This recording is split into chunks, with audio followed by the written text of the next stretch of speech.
empowering females into tourism. Yeah. Let's start with that a little bit. Sure. What have you been doing? I mean, what did you see going on, and what are you trying to remedy? What really made me feel that we needed to talk about this topic, especially in Morocco, is because women in general in Morocco participate up to 26% to the workforce of the country.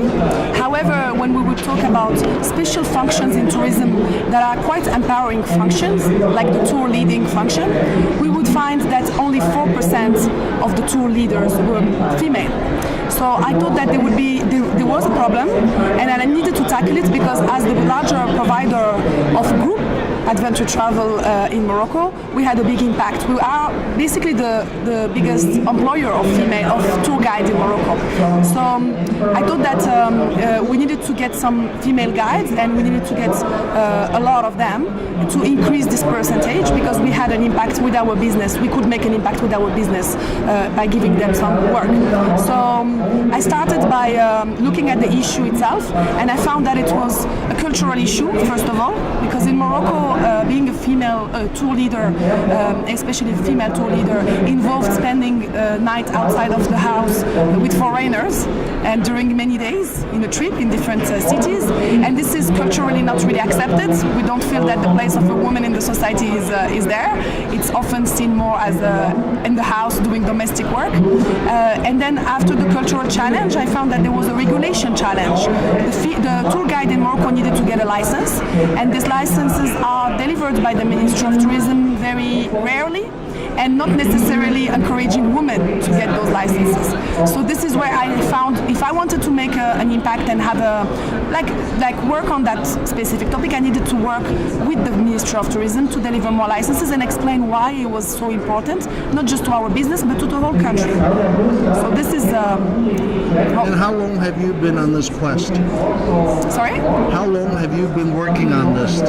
So I took over on the general manager position 2 years ago, like 20 months ago more precisely. At that time we had no female tour leader in our working for us in the business. And so although I was with the company for 9 years, I kind of thought as well that it was just a cultural issue. But then when I took on this job, I realized that I had a mission and I needed to do something about it. So I started by talking with some people at the Ministry of Tourism and start to investigate really why we didn't have enough licenses distributed, and try to explain to them why it was important to get them distributed, and how empowering this job can be for women, because the female tour guide, in general in Morocco can earn up to 6 times the minimum salary, and it's often a starting job in a career in tourism. Often we have a tour guide starting and then a few years later becoming even general manager. In our company there are a lot of general managers who started as tour guides. So why wouldn't women want to do this job? So I thought we can overpass the cultural issue if we communicate about it and if we get the Ministry of Tourism to deliver more licenses. And somehow after 6 or 7 months of work, they decided to organize a big national test, and they delivered over 1,000 licenses, and many women who we encouraged and also other women who heard about this went to pass the test, and hopefully we managed to hire 13 of them to work with us in our team. And that's just the start. The women in general, males versus females, have we're different in many ways, and we see the world differently, we feel the world around us differently. So a male guide versus a female guide, and how they view the environment, the destination that they guide, are going to be different, and how they pass that on to the people on the tour will be different.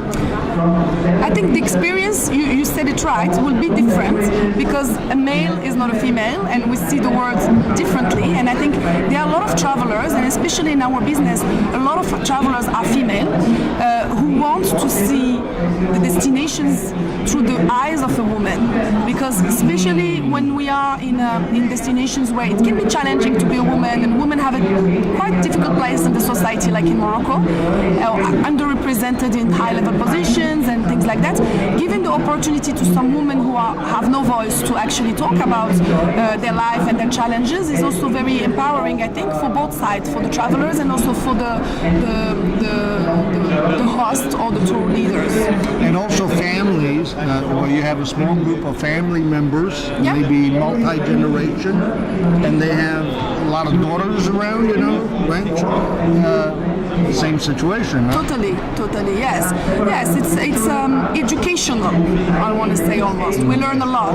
And Western people, Western travelers coming to places that are very different, that maybe they don't suspect that there are some people living still this way, and so some rights not like some people, like women not getting the same necessary rights than them, and see some kids that are the same age, probably this as they are kids. Sorry, I have to repeat this. Let's change the subject to tour product. Okay. Generally speaking, from city to city, country to country, the so-called tour product activities, itineraries, are relatively the same, almost canned as the expression goes. And it takes really special attention and innovation. It takes creative mind, it takes contacts with local community people to create unusual, unique experiences. Do you do that out of your office in Morocco for your guests? Totally. This is what we like to do, actually. First of all, we travel in very small groups, so we can get an immersive way of traveling, because we believe that in small groups we will have more ability to create local interactions with local. We can stay in locally owned places and very small businesses or family businesses, and interact with the hosts. And so this is a very big important point. The second point is we use local tour leaders in our business, and the local tour leaders is almost, I want to say, a friend in the destination that will take a group of tourists around and show them how he lives and how he sees the world and how the people in the destination live, and all about their cultures and about their customs. This is something that is not just a trend, it's what we feel people want to see when they come in a destination more and more. So this is how we do it on the product level.